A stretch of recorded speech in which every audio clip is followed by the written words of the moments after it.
Thank you, Shruti.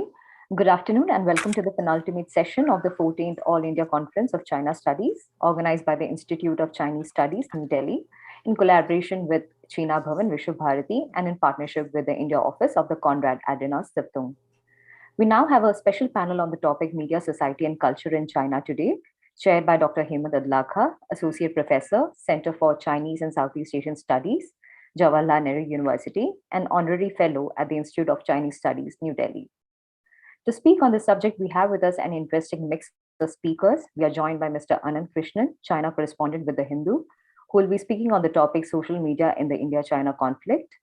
Professor Lance Gore, Senior Research Fellow at the East Asian Institute in Lee Kuan Yew School of Public Policy, National University of Singapore.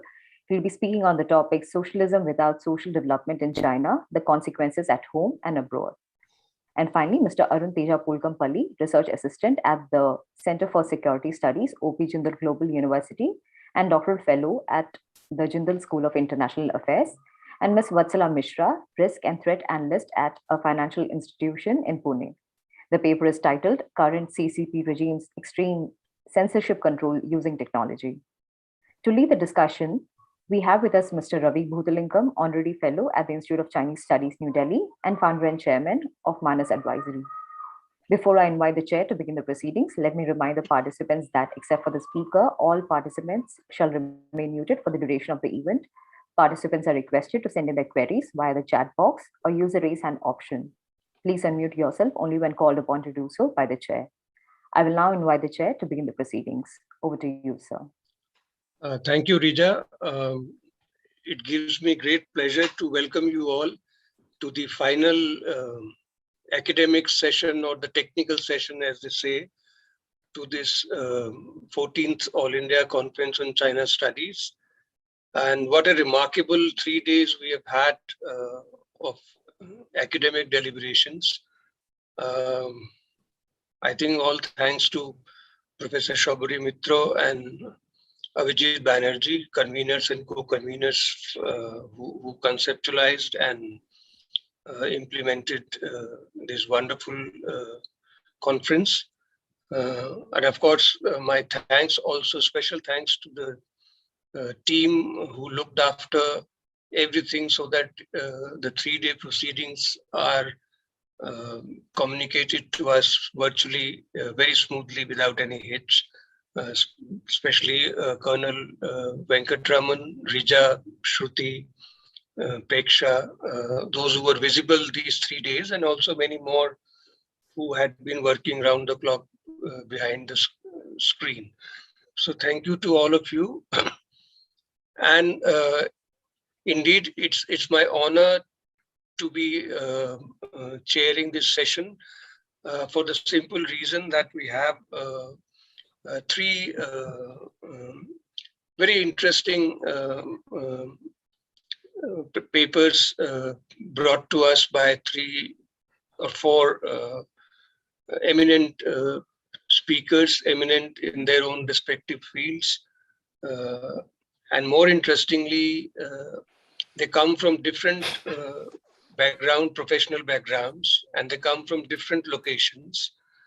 But they are looking at how society, media, and culture interplay and in the process impact each other as China is changing rapidly. So I think it promises to be a very stimulating panel in front of us. Without further ado, I will straight away go to the first speaker who does not need any introduction, especially to this forum. He has been, of course, if I may use the words, already a legend in terms of bringing China to us through his wonderful reportage for over a decade now. And I think he's one of the rare foreign media personalities who have been able to penetrate into, if I can use the Cold War period term, the bamboo curtain, to bring us the inside out of what goes on in Beijing and China at large. And his topic and abstract has already been circulated, and Rija also very briefly mentioned the focus of his presentation today, and I believe he has a PowerPoint to share with us. So Ananth, the floor is yours. Please begin. Thank you so much, Hemant, for the kind words. I'm just going to share my screen now, and I've just turned off my video since, as Rija was saying, I think it was a little shaky.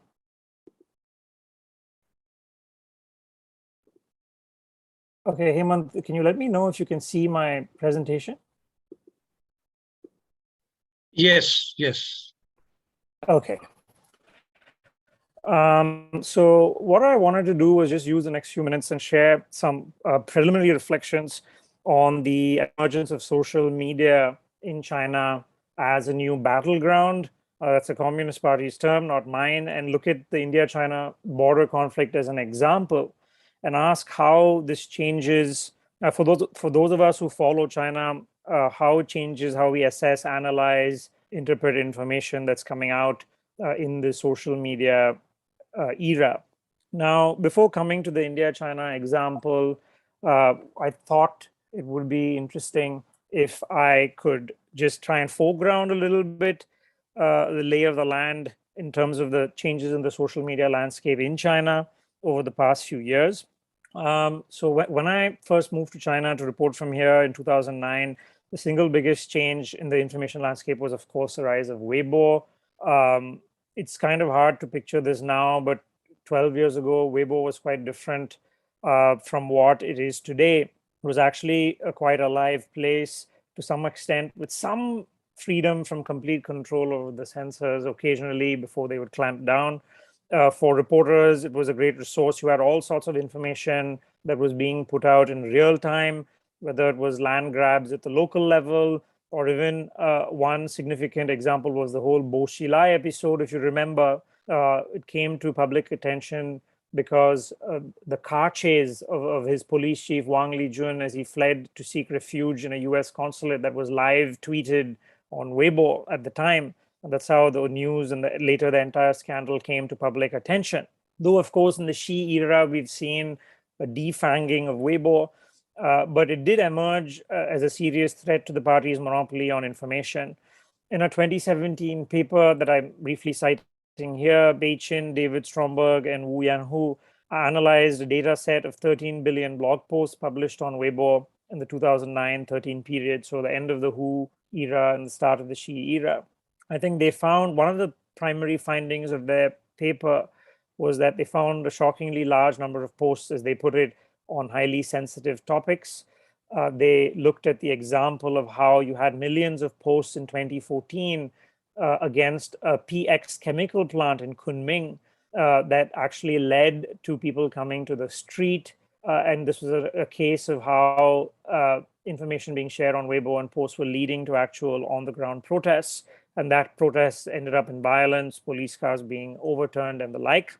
There were a larger number of posts that they found on corruption allegations at the local level. Of course, central level is something that's a different kettle of fish.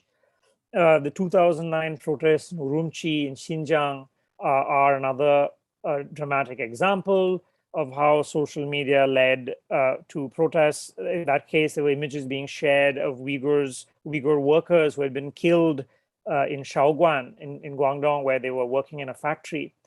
Those images were shared on Weibo, on Facebook, on Twitter, YouTube, and that led to the protests in July in Urumqi. And the immediate repercussion of those protests in Urumqi was to the banning of Twitter, Facebook, and YouTube in China, which remained banned 12 years down the line.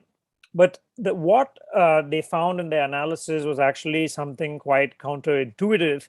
And by the time that you come to 2013, you'd seen an evolution of Weibo from a site of dissent to one of surveillance and control.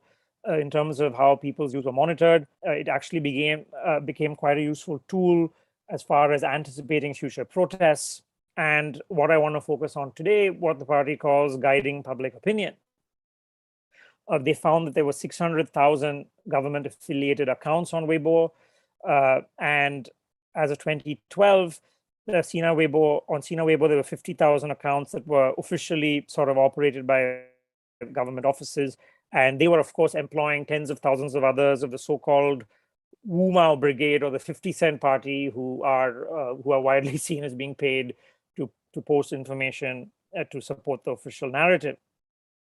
Now, guidance of public opinion is very briefly, in a nutshell, how the party seems to want to use social media. As Xi Jinping put it in 2016, the media needed to firmly adhere to correct guidance of public opinion. In that same speech, he, of course, very famously said that all the media should be surnamed party, or the party is the surname of the media.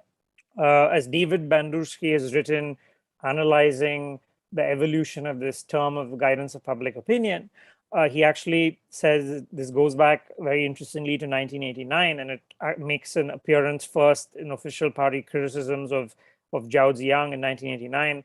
And the context of guiding public opinion was to preserve regime stability. And now, of course, as Bandursky writes, it's evolved from a focus on traditional media outlets to the hundreds of millions of internet users, each of whom is an important node of public opinion guidance. This has been written into China's cyberspace regulations in 2017, which called upon all tech firms and providers of information to adhere to correct guidance, to promote socialist core values, and to protect a favorable online ecology. They've been very interesting examples of how the social media machine has worked effectively in mobilizing public opinion.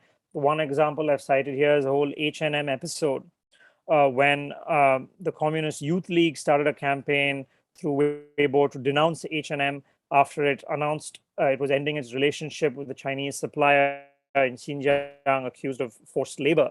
What was interesting with this case was after the H&M announcement, there was actually no reaction for a few months. It was only 6 months later, after this Communist Youth League campaign on Weibo, that you had this huge outpouring of anger towards H&M in China. And one of the posts of the Communist Youth League that went viral sort of juxtaposed H&M with a photo of slaves on a Mississippi cotton plantation. Now, that's as far as domestic public opinion guidance is concerned. Now, coming to external propaganda, what we are seeing now is the use of social media to reach a global audience. In 2013, at the National Propaganda and Ideology Work Conference, you had Xi Jinping come out with this idea of boosting China's external communication and, quote, telling China's story well. He called, as I've mentioned here, for properly conducting external propaganda, innovating external propaganda methods, all to tell China's story well. Now, this was marked by two things. On the one hand, for traditional media, you had a flood of funding going to Chinese broadcasters to go global. You had CCTV being rebranded as CGTN. You had newspapers like China Daily taking out expensive supplements and inserts in foreign newspapers all over the world, including in India. You had, and the most ambitious of all, something which I have written about previously, you had the Chinese government and foreign ministry launching fellowship programs that were bringing foreign reporters from all over the world, including India, to live in Beijing for 6 months to 6 to 9 months and to report out of there, and actually paying them to do so, all of which was to try new things in telling China's story well, using not just China's official media, which they know has limitations, but actually using foreign media to do that same job. But one of the sort of less understood parts of this telling China's story well phenomenon was the surge in accounts representing Chinese official media, diplomatic missions, and state organizations on Twitter, Facebook, and YouTube. These were Chinese embassies, individual diplomats, MFA spokespeople, state media outlets, even provincial governments. According to an investigation this year by the Associated Press, they found there were 270 Chinese diplomats in 126 countries who are active on Twitter and Facebook. They found together these diplomats control about 449 accounts, which posted between June 2020 and February 2021. They posted 950,000 times. These messages were liked over 350 million times and shared 27 million times. And they found that 3/4 of all of these new accounts had all appeared in the last 2 years, which is between 2019 and 2021. Another sort of interesting side to all of this was that some of the stuff that was going on wasn't really above board, as you see in these numbers here. They found that there was an army of apparently fake accounts that were amplifying Chinese state media content on Twitter. And as the AP study put it, creating, quote, a fiction of popularity at a scale that could distort the way content is distributed and help it reach a wider audience by playing the algorithms of Twitter and Facebook in a very effective way. Now, if you look at some of these, if you look at the second image, it's quite clear that even though Twitter and Facebook have launched, and YouTube have launched this effort to label official accounts. So if you go to CGTN's YouTube channel, you will see a disclaimer saying that this is a Chinese government operated entity. And similarly, if you go to the Twitter pages of Chinese diplomats or government bodies, you will see that they're labeled. But a minuscule number of them are actually labeled. And they found there was only 14% on Twitter and 22% on Facebook that were actually being identified as being official outlets that were carrying out propaganda. Now, some of the content is hit and miss. This is an example of one that was a very high-profile miss. When you had the current MFA spokesperson Zhao Lijian tweet the image of a doctored image of a Chinese doctored image done by a Chinese artist of an Australian soldier with an Afghan child. This brought a response from Australia's prime minister, who called it repugnant, and was one of many things that ushered in the downward slide in China-Australia relations. This was an example of something that had a big backlash. Now, coming to the specifics of the India-China border conflict, which I'll focus on in the next few minutes, you had the PLA and the military has also been playing this game of coming into social media and using Weibo in a very effective way through quasi-official accounts, which are often labeled as military fans of the Chinese army, that are being leaked information, leaked videos, leaked images. So there's a little bit of plausible deniability. The PLA Daily in 2018 published an interesting commentary where they were reflecting on the approach that they carried out during the Doklam standoff, which was an interesting test case of how China kind of approached messaging vis-a-vis India. I know Hemant has written quite a bit about Doklam being a turning point in some ways, leading to what we've seen in the relationship of late. As they put it, the goal was to fully integrate the publicity forces of radio, TV, newspapers, social media, and do this in a very sort of high intense way. This is what they did in 2017, and this is what they've been doing in late 2020, early 2021 as well. Now, as far as the recent border clash and what we saw post Galwan Valley clash in June 2020, it was actually China was very silent about what happened on June 15, 2020, did not mention anything for a long time. It was only in February 2021 that you really had this huge which appeared to be a very carefully orchestrated campaign on all sorts of formats on traditional media, social media as well, which was highly successful in China. This was all coincided with the announcement of military honors for 5 Chinese soldiers in February 2021, 4 of them posthumously, and 1 who was a regimental commander. You had this big outpouring on Chinese social media. This was done by the People's Daily and Xinhua, showing slogans saying that where I'm standing is Chinese territory, saying things that I'll give my life to protect China. And there were even images that showed bloodied soldiers, as you saw on the top. And these were obviously creating a huge amount of emotional outpouring online. In February, the Indian embassy in Beijing saw its Weibo account flooded with hundreds and thousands of messages, many abusive messages from Chinese internet users. There were all sorts of social media, anti-India social media campaigns at the time, including some bizarre ones of internet users who were posting images to the Indian embassy in Beijing showing themselves eating beef, supposedly to offend sensibilities. What was interesting was it was a synced campaign between traditional media and non-traditional media. Through the day, you would have the state media making announcements, for instance, of the military honors. But at the same time, this was in sync with clearly a pre-prepared social media campaign of videos being put out, images being put out, and campaigns as well. Also, on the flip side, there was a big censorship effort to not allow questions or criticisms of the PLA at this time. You had more than a dozen people who were arrested or detained for smearing the military, and they were actually criminally prosecuted under a new law that criminalizes defamation of martyrs. Among those who was detained and arrested was the former investigative journalist Chiu Ziming, who had in a Weibo post suggested that it was implausible that China had only 4 fatalities given the videos and images that came out. And he also questioned why China took 8 months to come out with this information when India had been very prompt in detailing the number of its fallen soldiers. For viewers in China as well, even if this propaganda didn't really work abroad, it was quite persuasive in China, especially the videos that were played on CCTV and on Weibo that presented a very different picture of what was happening on the border. The video showed Indian soldiers trying to evict Chinese soldiers. So it pretty much convinced everyone that India was an aggressor. Of course, it left out the context, which was the Indian soldiers were trying to push back Chinese soldiers who had intruded and who had transgressed the LAC in the Galwan Valley. So minus that context, it was all about a narrative of showing that India was the aggressive party, and that's something that most people in China believe because of that campaign.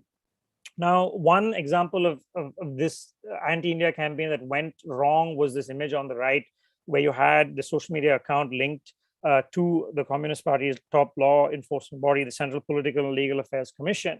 Ananth, posted, sorry, wrapping up. Sorry to disrupt your flow. Yeah, please, you'll have to. Yeah. This is the last slide. Yeah. Yeah. Thank you. So, so this was, which was sort of contrasting this rocket launch in China and India's second COVID wave.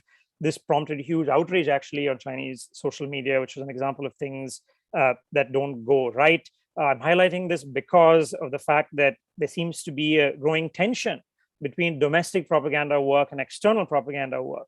And in fact, I would say there's an inherent tension between the domestic goals of guiding public opinion and these external goals of telling China's story well. A final slide on what this all means and a few concluding thoughts. Obviously, one of the first things we look for when we analyze information coming out from China is the authoritativeness or the credibility of the source.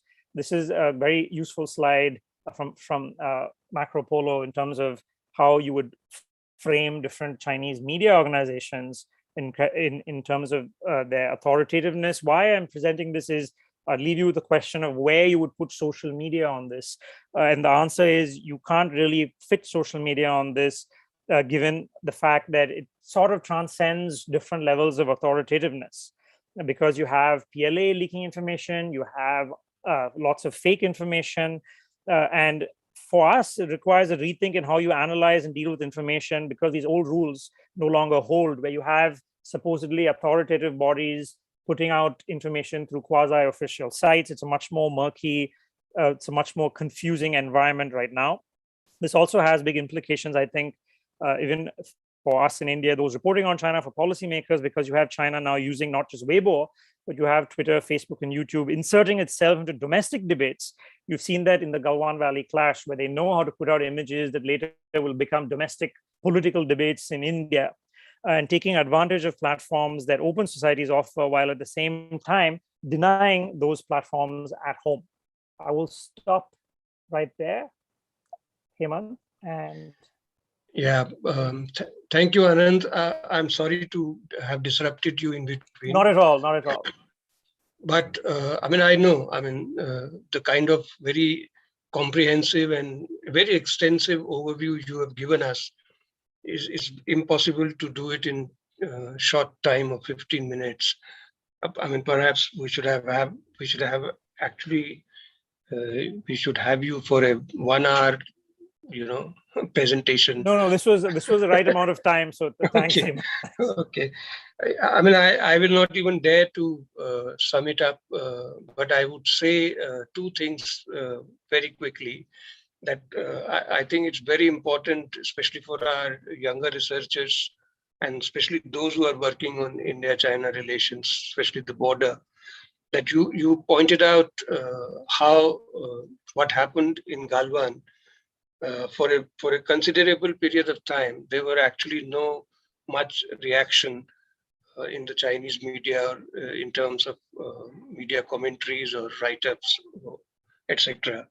And then suddenly there was a flood of like tsunami of articles and reports coming up, especially following the video which was released in February 2021 of the soldiers, 4 soldiers who sacrificed, according to the PLA, their lives in the Galwan incident.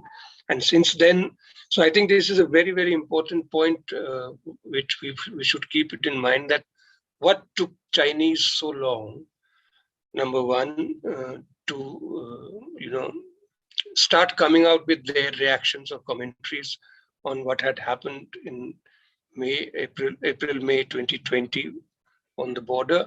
And second, why suddenly, there were so many commentaries coming from PLA or Liberation Daily or many other scholars of IR, etc., etc. So this is a very interesting point, which I think perhaps has not been paid enough attention to by the analysts here. So I'm very thankful to you to have specifically pointed out that. And secondly, I think you somewhere connect with the keynote address delivered on the inaugural day by Ambassador Shiv Shankar Menon, the internal drivers of China's external behavior, by linking what is happening in terms of China's social media, digital media internally, and how, for example, you gave us some figures also, that Chinese diplomats are so proactive in the social media platforms or apps which are actually not accessible in China, but outside China, like Twitter, etc. So thank you for that wonderful presentation.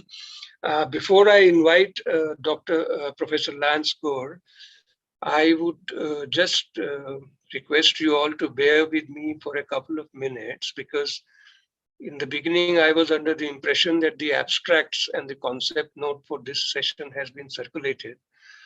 But I think perhaps the concept note, Rija, can you confirm whether the concept note has also been circulated?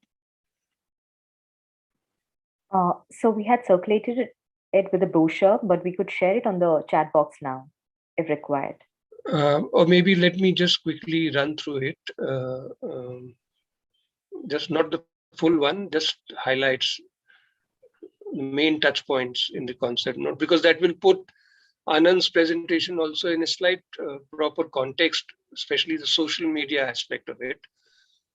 Because what Ananth had told us, in addition to that, I would say that, again, those who are working on India-China relations, especially the border, if any younger researchers, a team of researchers can actually exclusively pay attention to the readers' comments on many of the digital or e-newspapers in China. And that's a very interesting, collage of opinions, which at one level challenge also the official discourse of the Chinese state on the border issue also. And at another level, it also reflects perhaps something which is not adequately getting reflected in the media commentaries on the reactions, from extreme hostile reactions to sometimes favorable reactions also to India in the context of the border conflict last year and also in general. So, as we know, China has over 1 billion internet users, and media censorship in China in general and on the Chinese internet in particular has been drawing extensive attention from the academia and wider society. However, although it is too well known how under the current CPC leadership led by Xi Jinping, China has been intensifying usage of technologies like artificial intelligence, Internet of Things, and big data, etc., to control Chinese citizens' behavior. Yet there is no denying that the social media in China has been playing a constructive role in providing a platform to millions of people to voice their concerns. As a Chinese national daily, and this is the state media, as a Chinese national daily recently commented, and I quote, that no matter how powerful a censorship infrastructure a country has, it cannot filter all the information circulating in the real and virtual worlds today. I particularly want to emphasize on this point because howsoever the state tries, to muzzle the voice of the people, the Chinese social media and digital platforms, one, of course, their numerical strengths, and it has become so vibrant and dynamic that it's impossible for the Chinese authorities to completely silence it. And I'll give you one example. Yesterday, some e-newspapers, state-controlled media e-newspapers published this news of the virtual summit between Xi Jinping and Biden, which is to be held on the 16th of this month. And the immediate reaction in terms of readers' comment, I'll just mention one reader's comment to you, just to reflect what I'm trying to say. And one reader immediately commented, and that is impossible to actually censor. And that reader's comment was that it is political leaders' job to have summits. Xi Jinping will say what he has to say. Biden will say what he has to say. And then both of will go offline. And then after some time, they will meet again. This is one reader's comment in China. So with this, I think I'll now move on to our next speaker, Professor Lance Gore. I'm very thankful to Professor Lance Gore because this is the second or the third time that we approached him to participate in our ICS events. And he instantly agreed every time we approached him to either give a talk in the webinar or participate in this AICCS. And I'm also very thankful to him because he has been present throughout the past 3 days, attending various sessions of this conference. So thank you for that, Professor Lance Gore. And those of you who wish to read more, because he's a prolific writer, media commentator, and also perhaps a rare group of China scholars who look into Chinese politics always in the backdrop of or in the context of ideology, especially Marxism, Leninism, communism. And I have put in the chat box the latest write-ups and publications of all our participant panel speakers for today in the chat box for your benefit. If you are interested, you can have a look. With these words, I now invite Professor Lance Gore. Professor Gore, you can have the floor now. You have 15 minutes. Thank you. Okay. Hope I can share my screen. Yes, go ahead, please. Okay.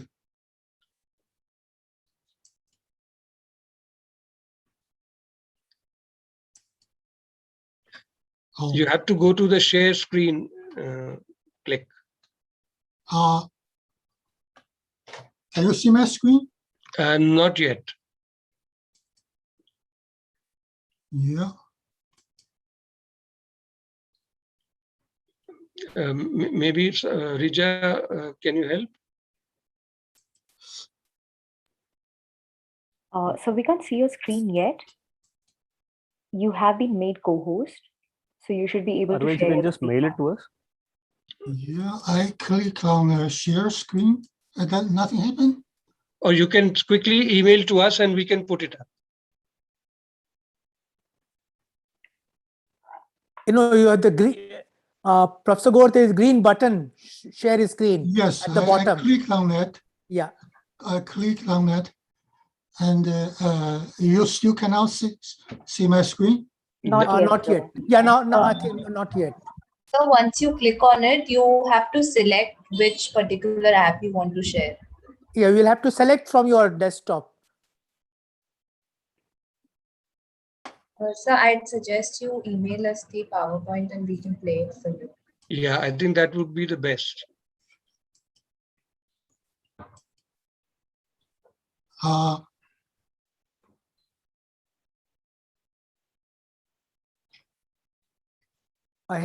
Hemant, why don't you change? Now it's starting. Yes, we can see the screen. It's Yes, come now now. we can It's see. come. Now we can see. You can see now? Okay. Yes. Okay, I'm sorry. No, please go ahead. Why don't you make it full screen, Professor Gore? Yeah, I'm sorry. Let me see. Yeah, just please make it full screen view. Okay. I hope my co-panelists all talking about the media. I hope my topic can provide some kind of a domestic rationale for the phenomena that they observe. So why is it? Can you still see me? Yes. Yeah, we can see you. Okay. I don't know why. Okay. My topic, I change a little bit. Socialism without social development, a weakness in China's rise. Okay. When China started its reform, the slogan then is for modernization. Okay. Now, recently, Xi Jinping added up one so-called fifth modernization, which is the modernization of governance and governing capability. Okay, but all these five modernizations are actually state-led effort to realize the statist purposes. Okay, what is neglected is the social development. I would argue in this paper that social development is extremely important, and it's a missing link, therefore weakness in China's rise. Okay, look at the communist treatment of Chinese society. In Mao's time, the whole society is regimented. In the urban areas, it's a so-called work unit or danwei system, and rural area as commune. So everybody is belong to certain organization created by the regime. So that's an extreme. That's an extreme situation. When reform started, this gradually loosen up a little bit. Scholars like Cao Tang talk about the expanding zone of indifference. That is, a certain civil liberty is created, although without a legal guarantee. However, when Xi took over, he began to reverse the trend, began to try to resurrect the Maoist micro rule, especially in the area of ideological control, of which the media is a major part. And in 2013, document 9, infamous document 9, explicitly forbid people to talk about civil society, regarding civil society as a Western attempt at the color revolution. Okay, then the root, why the communists are so into this control mode. I think two things. One is the nature of the communist regime.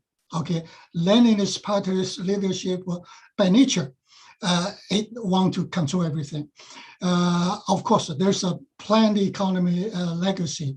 Lenin's party is very good in handling the planned economy, but in a market economy, much of its organization becomes superfluous. The other reason for this control impulse is the century of shame. When China was divided, was split, in disunity, therefore, allow a lot of different imperial forces to control various parts of China. So that is in the psyche of the Chinese Communist Party, and also in the Chinese population. They are afraid of losing control. So you can see the recent policy thrust, like a surveillance state, control of social media, social credit rating, so-called, our previous speaker just talked about the 50-cent army. I used the 5-time army, which is the same thing. Then the Communist Party have 4.8 grassroots organizations everywhere, penetrating everywhere. And the Communist Party is seeking, we call full coverage of society and the economy, in addition to the state. So Communist Party organization now set up in private and even some foreign businesses. And NGOs is transformed into, some people call it Congo, which is a government-organized non-government organization. So it's a contradiction terms, but that's what happened. And the restriction of religious activities, especially organized religion, they're very wary about this. Now, this control have a serious impact on Chinese politics and society. Domestically, the consequence one. In China, we have, in China, there's I can think of 4 major sources of growth of public morality. That is, and the first one is unique to the Communist Party, to China today, CCP, People's Republic of China. Okay, the party would like its party members to be moral exemplars for the population. So each party member is groomed to behave in a certain way, in a virtuous way, so that they can set up an example for the population. In addition to that, Communist Party, especially in Mao's time, have created a series of role models, like Lei Feng, like, Jiao Yilu, which is the hero of Xi Jinping. Xi Jinping visited Jiao Yilu's county several times after he, become a general secretary. So that's his childhood hero. Jiao Yilu, by the way, is a county party secretary who worked so tirelessly until his death. Okay, so that inspired Xi Jinping. So this is one major source of moral growth. However, this source ran counter to the fact that the Communist Party control power, and so-called, there's a saying, power corrupts, and absolute power corrupt absolutely. So you will see also massive corruption among the moral exemplars, that created a cognitive dissonance, which I believe is the underlying sources of discontent, grievances that suddenly exploded, then caused the collapse of communist regime in Soviet Union and Eastern European countries. Then religion, of course, Communist Party ideology is atheist, and the Communist Party prohibit its members to participate in religious activities. Civil society, like I just said, document 9 explicitly, is explicitly against civil society. And public opinion, again, our co-panelists talk about that as a severe control. Okay, Then the second is rule of law. Okay, under this tightly controlled regime, you see population have a strategy, that is to create guanxi networks, connections, create ties with powerful people, people in powerful or key positions as their social capital. So the thing about these strategies that the network assumption is different. This is particularistic. It's not about equality, fairness. It is about specific particularistic advantages. So that created, first of all, inequality, de facto inequality. Secondly, opportunistic kind of behavior, calculations all the time. Okay, then the society through these behavior patterns created an enormous pressure on state cadres. State cadres are being constantly corrupted by society. And in fact, they call it, hunting, group hunting of cadres.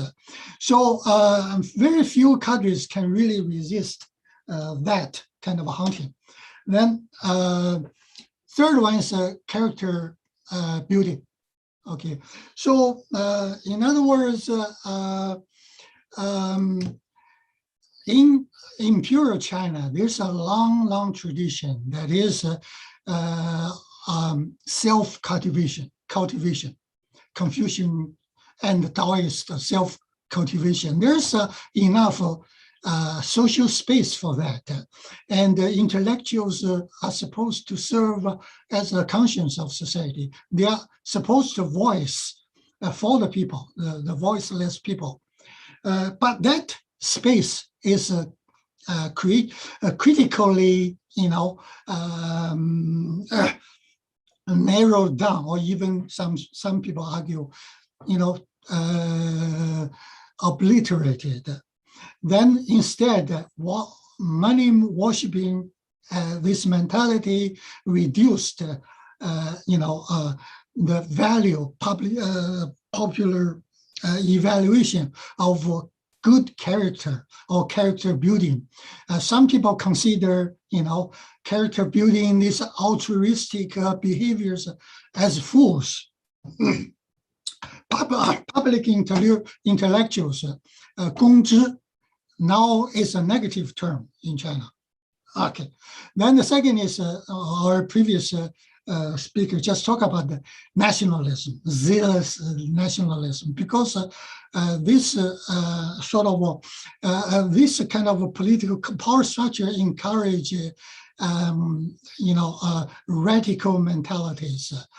So you see the nationalism nowadays is a very worrying phenomenon. Okay. Okay. Then this also created authoritarian personality, encourage behaviors like student inform their teachers, or if their teachers say something inappropriate in class, they inform their authorities. So this sort of a very in ordinary, normal people's mind, it's very unethical, immoral behaviors as actually encouraged by this kind of incentive structure. Then finally, that of course have implications externally. Before COVID-19, each year up to 150 million Chinese travel abroad. They brought domestic behavior attitude to the country they visit. And that that's hardly inspire warm feelings. Even in Hong Kong, there's a major fight between Hong Kong and tourists. This cultural conflict you can see there. Of course, China and Hong Kong share the same culture. This is actually behavioral contrasts. Then businesses, they also brought domestic business practice abroad, which also, undercut the image of China. Then the Chinese authorities have a self-image as a benevolent big power, trying to create a community of shared future for mankind. So this image is at odds with, externally perceived image. This discrepancy created a lot of problem for the so-called grand external propaganda campaign. I think my co-panelists is going to talk about that quite a bit, which make it ineffective. I would say total failure. So all this create misgivings, uncertainties about China's rise, lead to China threat or conspiracy theories and easy going of negative publicities among in Western media, easily accepted by Western public. So if China do not address this problem, it is very difficult really for China to gain respect, no matter how hard it becomes. Okay, thank you. Thank you, Professor Lance Gore, for wrapping up within the time allotted, and also for this very wide-ranging presentation in which you talked about almost, I think, everything from the party basic ideology, and also the contradictions which the ideology, along with the kind of market policies which the party is following, they have brought up. And as you suggest, that if something is not immediately done by the party to address these contradictions, then perhaps it's going to be more trouble time for the party in the future. Thank you so much for that presentation. As we can see, Professor Lance Gore also continued to carry forward the broad theme of this panel, which is also the emphasis on social media, picking up from the previous presentation by Ananth. And now we go into the next presentation, which is a final presentation for this session. It's a joint paper by Vatsala Mishra and Arun Teja Pokumpalli. Actually, I'm very thankful to them for having agreed at a very short notice to participate in this panel. And I had for the first time come to know about their interest in this aspect of China by a joint paper which they had written for the ORF, and which was published also in the ORF Prize Winner series. That's a very fascinating paper, and I mentioned that in the chat box. For those of you who are interested, can have a look. The web link is also there. So as I was told, Vatsala will do the presentation, and then perhaps in Q&A, we will also get to hear the views of Arun. So Vatsala, please, floor is yours for the next 15 minutes. Thank you, Hemant. Am I audible? Yes. Oh, all right. I'll be sharing my screen.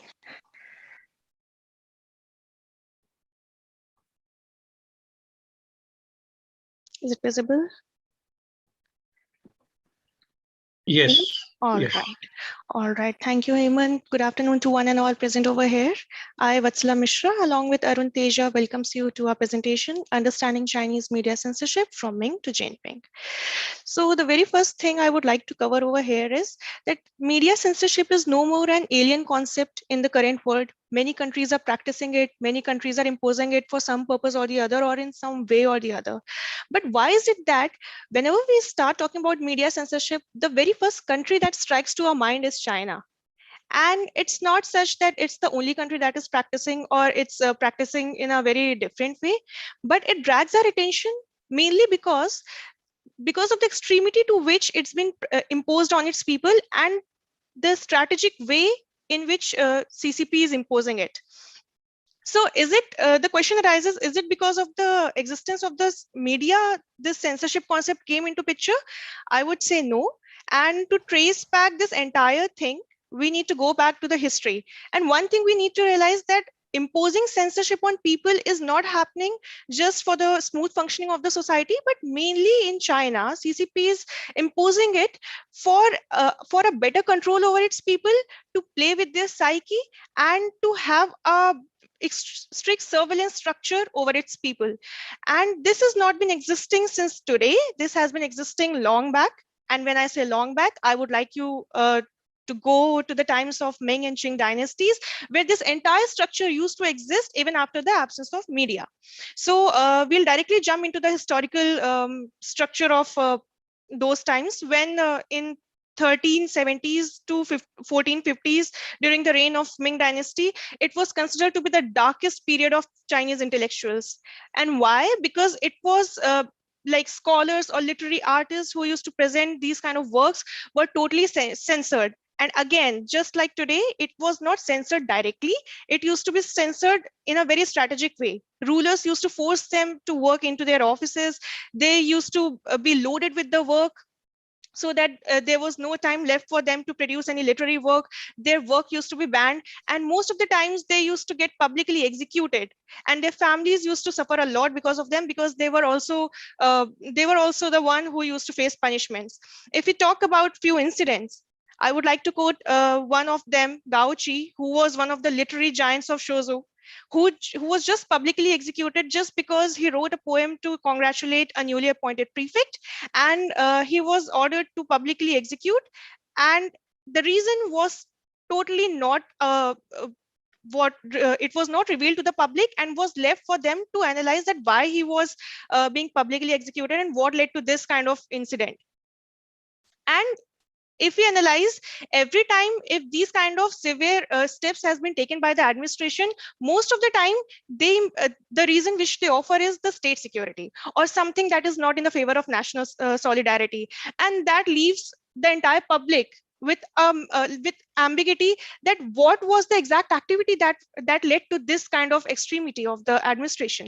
So, and another incident I would like to quote is of Shu Yu, who was again a scholar, but he somehow managed to produce his literary works by disguising people, or by disguising his entire content in such a way that he never used to directly point out over the administration or over the ruling party, I mean over the ruling leader.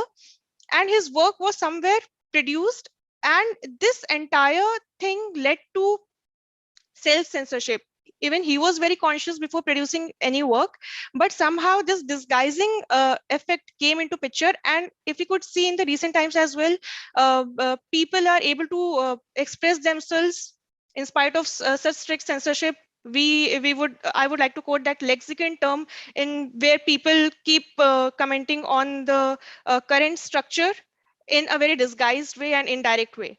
So these kind of incidents show that the entire concept of censorship still it was existing long way back, and it was again very ambiguous, and it was left for the people to analyze why it was happening and what they are supposed to censor. And one thing that remained was oppression. That one thing has remained constant, and this sums up the entire concept of this paper, that why is it that even after the change in the leadership, the idea of censorship remains same, and that is the psyche of the ruler, the psyche of the existing parties, that one thing they need to have a strict control over its people, and this is serving as a basic tool for them to rule over China. And if we come to the present time as well, there are few like torture of foreign media personals, disappearance of human rights journalists, or the current ban on the karaoke songs, which was again a very ambiguous move by the party, where people were not able to analyze what songs were actually hindering national solidarity or sovereignty of the territory. And these kind of ambiguous situations are promoting self-censorship in the psyche of the public. So whenever we talk about these sort of things, one question that arises in our mind is, why is it that like there must be some rules in the law, like in the constitution, and why people are not making use of it? So I would like to drag attention over here that even after there are certain provisions in the constitution, again, there is one thing, that is vagueness, and it has not been very specifically defined in the constitution. If we talk about Article 25, which provides the publishers as in there has been rules that has been stated for print media. So they have been given with a list of contents that their content should not include incitement to secession, sabotaging of national solidarity, promotion of obscenity, superstition or violence, harm to social media and all. So when I say sabotaging of national solidarity, it gives a very huge and wide range of activities that can be included. And again, this perception comes into the picture. Some activities might be harmful. I would consider sabotaging national solidarity, some might not. So again, it comes on the perception, and which is giving a very powerful control over very powerful control to the government over its people, and people are again in an ambiguous situation. Same goes with Article 8 and Article 9 of the State Security Law. So after the advent of internet in 1994, initially it was there intermittently in 1989, but was made available in 1994 to the public. Initially, there was no censorship. This is with the advent of internet and with advancement of technology, this entire idea of censorship also evolved. And if we could see, after the introduction of Golden Shield project, the censorship became very strict. And there were certain tools that were developed to have a strict control over the social media or over the blogs or any media. If you could see that Reddit, Yahoo, Snapchat, Facebook, Google, everything is banned. So there is totally zero intervention of foreign media or any foreign there is totally no intervention of the West. Also, this is actually working in favor of CCP, because surprisingly, they have developed their own networks, they have developed their own tools, which people are using it efficiently, and which is actually this banning of entire foreign tools are actually promoting their local media as well. And if we could see, according to WordPress Freedom Index, China, because of this kind of extreme censorship and all, it was ranked among 177th out of 180 countries. So that is somewhat almost at the last when it comes to Freedom Index. Same as happened when we talk about social credit system, that there was a lot of data that was collected in the name to study the individual behaviors and their shopping habits. And this entire data pool that has been created in the name of studying shopping habits or social behavior is actually giving authority to one party, because the internet is being owned by CCP only. So it is giving a total control, and it's creating a data pool for one party to have a control over almost all the people of its territory, and study their behaviors and have a strict control and to play with their psyche as well. So summing up, I would like to conclude, like this entire concept of censorship is not actually acting beneficial for the society, but it's majorly happening because to have a strict control over its people, and historical tracing has also proved it. This is a very power-centric move by the CCP, and if we could say that it's a kind of power-hungry move, if I would say it. And because vagueness is playing a key role, it's giving a upper hand to the CCP over its people. And just because every time censorship is happening, it's happening in the name of national state security. So people also have normalized this entire concept of censorship, and they are totally okay, and most of the time not even retaliating over these kind of censorship and surveillance.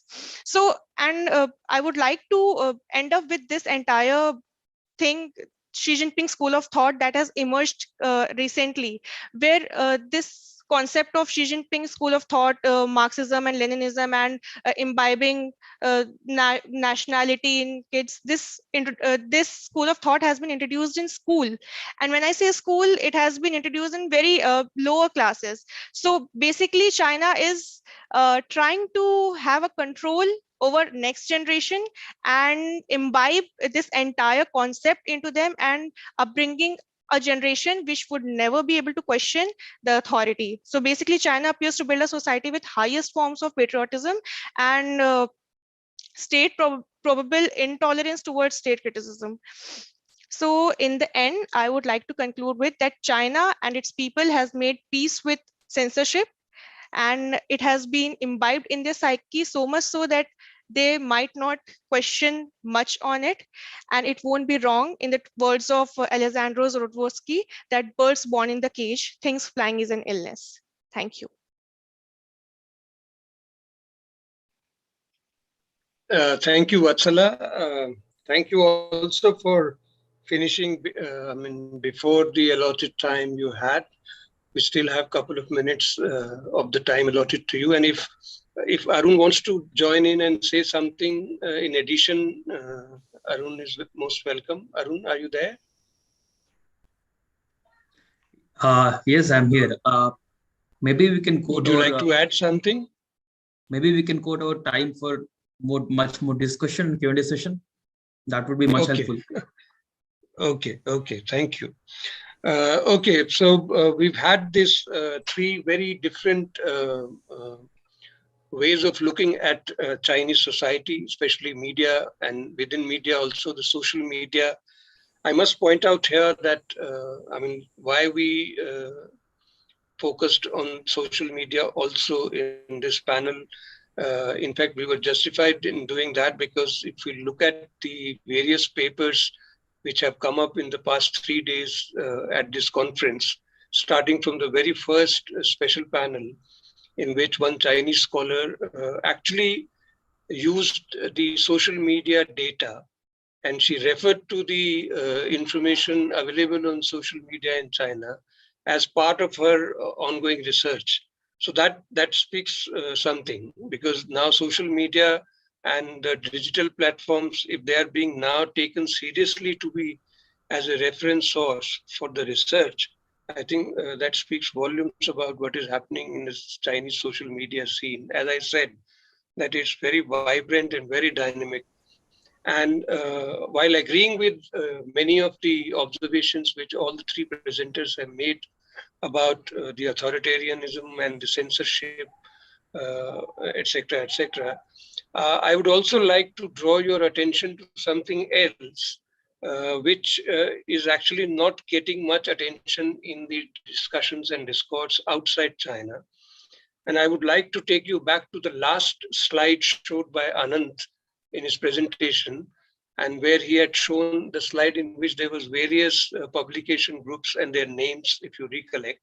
And the very last name in that slide was something called The Paper, which was published by the Shanghai Media Group. I think this is something which we need to pay attention to, because both the paper, and its paper comes in Chinese from Shanghai. It's a private capital funded digital news platform, which is something new in China, and which was actually even David Bandusky, whom Ananth referred to, has written about it, and he said that these kind of initiatives have been taken by Xi Jinping. I mean, this sounds very contradictory at one level and very ironical at another level. Ironical, I will say, but I'll draw a parallel here, because Vatsala mentioned about how in the past, especially Sung Dynasty, she gave the example of Cauchy being executed. And in fact, Cauchy has now become a symbol of dissent in China. And Suzhou actually has every day large numbers of people who visit to Cauchy's grave or tomb, which is actually now almost like a temple there. And so things have also changed. It's not that if Cauchy was executed in Sung Dynasty, then he continues to be seen as anti-authoritarian or anti-establishment or something. That is one. And I said ironical because at one level, when we are saying that Xi Jinping is becoming more and more authoritarian, and Xi Jinping is becoming or implementing more and more stringent measures on censorship, including the cyber censorship, etc. But what about these two initiatives which have been taken under Xi Jinping's rule? One is the paper, which is in Chinese, which is a digital news platform, privately funded, brought out by Shanghai Media Group. Of course, there must be some party control over the editorial policy. And its English language sister publication, which is, the name itself is very interesting. It's called The Sixth Tone. I mean, those of you who know Mandarin Chinese, there are 5 standard tones in Chinese, and this newspaper has been called The Sixth Tone. And if you look at some of the stories which come out from these two publications, in fact, they can be called as the most liberal digital news platforms in China coming out today, privately funded, and with full kind of, I mean, support, if I can use the word, from the state. And the purpose of these two publications is basically to cater to the needs of the urban educated netizens, whom somehow the feeling is that for anything or everything they want to know about China, which they don't either agree with or they want to be critical about it, they have to go to these outside China sources to get to know of all these things, where these two newspapers are now providing them in China itself. And Sixth Tone actually is now being referred to by various global media outlets when they refer to, I mean, it's slowly catching up with people referring to global times most of the times, for wrong reasons, of course, as I understand. But Sixth Tone is being referred to by various global media publications in order to either substantiate or authenticate their stories about China. So this is also another kind of initiative which is coming out of China. So I would like to perhaps our discussion to pay attention to why is the Xi Jinping-led so-called authoritarian ultra-nationalist regime giving freedom for such publications to exist. Because in that context, I may make a controversial claim here, which many of you may not agree. But if you ask a Chinese today, maybe Professor Lance Gore will bear me out.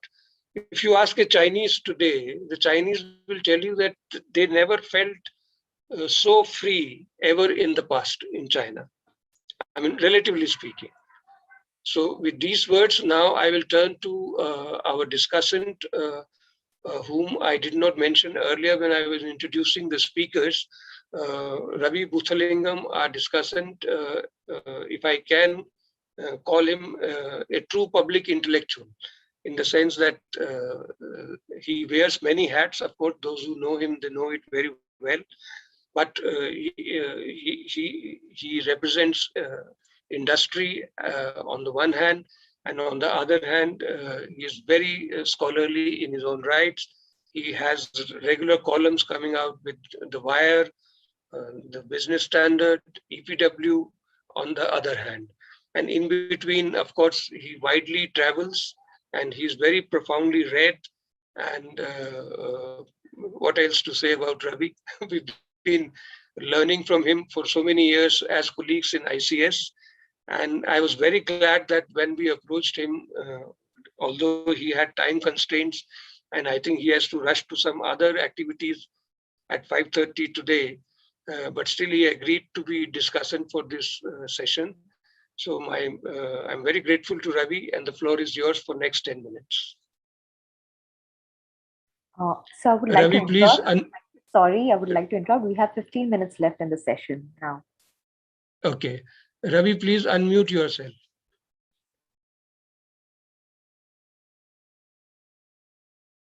You're still muted.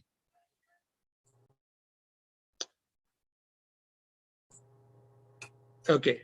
Thank you, Hemant, for that very kind introduction, and thanks to ICS and Shantiniketan for inviting me to be a discussant on this session, which has truly been extremely insightful and interesting. I had hoped to make a few comments on each paper. Because of the restriction of time, I'm going to kind of bundle them all together in a few observations. I think the first thing I would like to say, with a background in science as I have, is that any advancement in technology has two sides, the bright and the dark. And that is part of all technological advancement through the ages. And right now, as we debate internet in China, we are looking at both these facets revealing themselves. Now, let's conduct a thought experiment for a minute. Let's hope that by a magic wand, we could completely abolish social media in China and turn it silent. As part of this discussion shows, the Communist Party should be delighted. There will be no dissent. Nobody can say anything. But in fact, I think they will be hugely disturbed. They will be hugely disturbed because one large source of information is denied to them. And this is because all governments everywhere rule through a mixture of responsiveness and repression. Preferably responsiveness, the good guys do that. But when that doesn't work, there is possibly a little vacuum between that and the other response, which is repression. And I think Professor Lance Gore put his finger on it when he said there is a long history in China of fear of chaos. What will happen if you lose control? So when the party tries responsiveness and it works, they're happy. But when it doesn't work, they are no longer giving it a space before plunging into the repression mode. And this duality is continuing over and over again. And this can be seen as you increase the responsiveness, but that you don't allow a space for puzzlement or for inquiry or for genuine debate, you are then pushed into repression. And this phenomenon becomes then so deep-seated as to express itself in the kind of ham-handed image management and media progression or media projection that Ananth referred to in the Chinese media overseas, which in an attempt to project itself is actually doing a disservice to itself. That some of the most powerful projection imageries are the most simple ones. If we think back to some of the most powerful media images, there is that image of the young girl in Vietnam burned by a napalm fire, running away, screaming. I think that is an image no one has ever forgotten. Or the tank man facing the tanks in Tiananmen Square. A simple picture. The Afghan girl with the green eyes that came on Time magazine some years ago. It did not have a big apparatus, but it gave a very powerful image projection. So there is a place for subtlety, and there is a place for a kind of communication which allows the interpreter to impose his own mental image without being crowded by the projection of the official space. And this is what a true following of the ancient Chinese teachings would have actually suggested. If you really follow the teachings of Tai Chi Chuan or of the Tao, you would have that space to propose a question mark between what you're saying and what the audience thinks and allow a certain reflection. This, I believe, is what is missing in the situation that we have got into. However, I think when we look at Chinese history, we also see a certain cyclical pattern. All is not leading to an inexorable doom. The system kind of winds itself up, reaches a certain point, and then there are certain correctives that somehow happen. No one can really foresee them. Mao's Cultural Revolution took 10 years. It was chaos. No one could have foreseen in 1976 that in a couple of years, Deng Xiaoping would completely overturn the situation. Through the very same Communist Party, which was there in 1976, that very party, but with a different outlook, completely changed itself. So this is rather like a kind of butterfly going through the stages of growth. When you see it as a pupa, you don't think that a beautiful butterfly is going to come out. And when you see the butterfly, you never imagine that at one stage, it was something as commonplace or even unnoticeable as a little worm-like thing. So I believe that there are evolutionary phases, and China is going through one of them, which is going to probably get more extreme before it corrects itself. There have been many people who have foreseen the collapse of China. I think ever since 2001, when a book of that name came out, people have been projecting this. I personally think that is not going to happen. The state is too big and powerful right now. But there will be certain correctives. And why I say that is that for the simple reason that social media represents, someone said, a billion netizens. And the creativity of a billion netizens, as we have seen in this very conference in earlier sessions, is enormous. I think it was Arun and Vatsala in their paper alluded to George Orwell, who said that creation of new language and new terms is the hallmark of both a repressive society and the reactions to a repressive society. And we see that in Chinese social media, the kind of imagery, the combination of language, new terms, classical allusions that are coming up is enormous. They far outnumber the sort of heavy-handed official machinery which is trying to suppress it. So I believe the creativity of this billion people is not easy to be suppressed. It will find its way, and the machinery of state will have to ultimately find a calibration where it can conduct its affairs in somewhat orderly a manner, but be allowed to negotiate a space of what one might call orderly chaos, if such a term can be invented.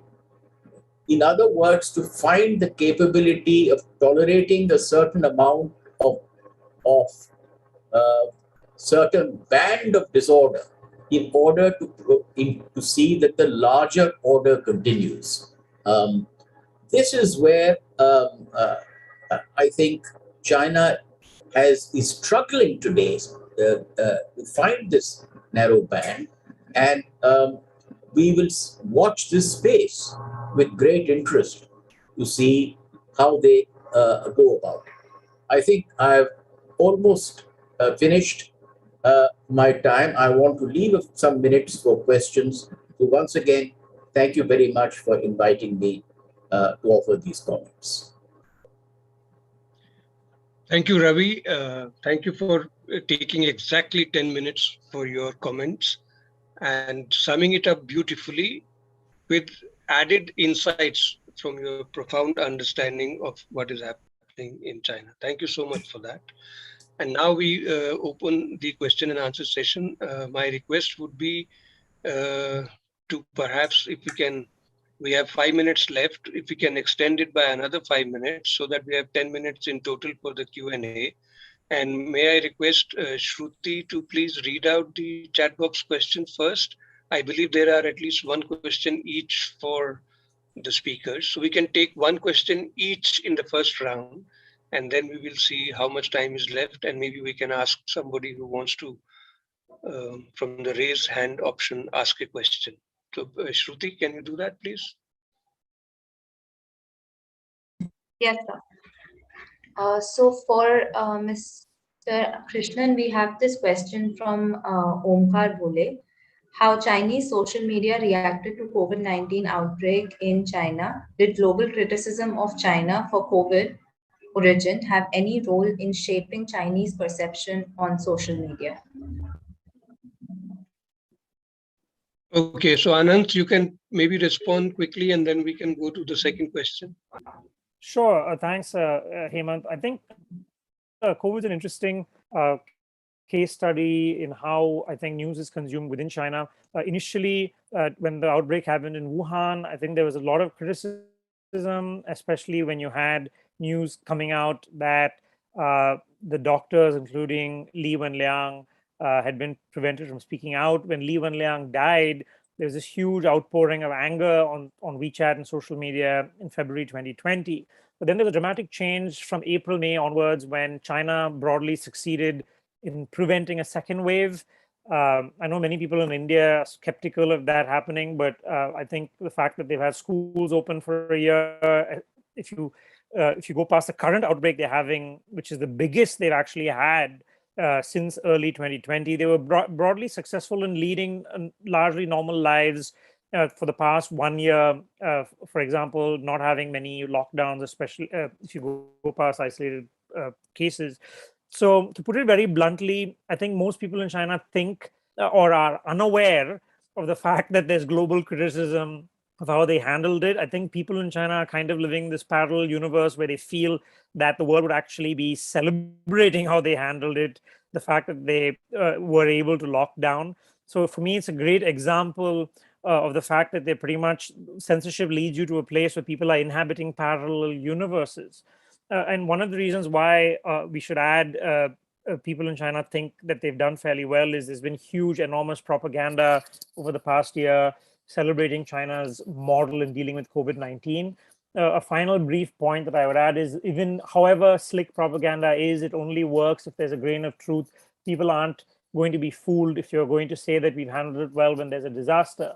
The reason why people in China believe that they've handled it fairly well is obviously because of the fact that their lockdowns have been successful beyond the initial huge mistakes made in Wuhan. So for me, it's very, very interesting in showing how people tend to live in parallel universes, and especially being here in Hong Kong, where they think having a zero COVID strategy, quarantining people, locking down is the right way to handle it. And they have a very dim view of how the rest of the world handled it, if that makes sense in answering your question. Thank you, Anand. So maybe next question we can have for Professor Lance Gore. Shruti? Yes. So this is a question from Alok Verma. Isn't the economic cost of muzzling the voice of dissent through large-scale censorship high for Xi's China? So evidently a developing country of China which is export-dependent country, will be forced to choose between social development or censorship. What, according to you, will China choose and why? You can quickly add this up with your question to Professor Gore also. Sure. So my question is that what are the qualities or virtues that are favored in the members and cadre by the present regime? As you mentioned that these are to be the paragon of virtues for the entire society. And if there is ideological rigidity, hasn't this placed a fear among the cadres, inhibiting innovation in governance? Sorry, I just added two. Okay, Professor Gore. Yeah, thank you very much for the question. I think this is a very enduring question. People always ask whether China's control, China's system, repressive system. How I think Singapore also received this kind of a question also during its rise. How can you have a creative or innovative society if you shut people down, if you have so many controls all over? So that is I'm thinking about that question for a long time. Probably the question, the things, the causal relations, the mechanism is more complicated than people assume. For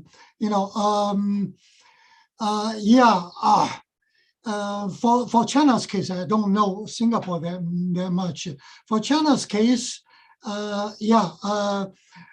politically sensitive issues, that censorship is strict, brutal.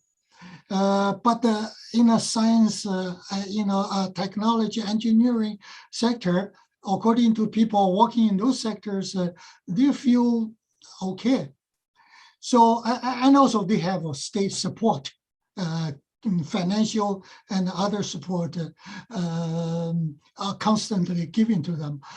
That's why, West claim, China is playing an unfair advantage in competing with the West.